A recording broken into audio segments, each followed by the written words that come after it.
अस्सलामुअलैकुम दोस्तों, welcome back to our channel find Urdu. Decrease decrease का मतलब है कमी, कम करना, घटाना। डिक्रीज का मतलब होता है किसी चीज को कम करना या उसकी मिकदार में कमी लाना।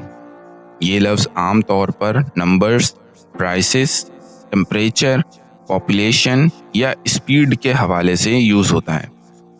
The company decided to decrease its expenses. Company ने अपने खर्चे कम करने का फैसला किया।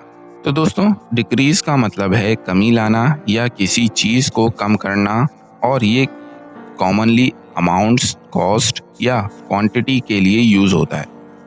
उम्मीद है अब आपको डिक्रीज का मतलब समझ में आ गया होगा। मिलते हैं नेक्स्ट वीडियो में। शुक्रिया।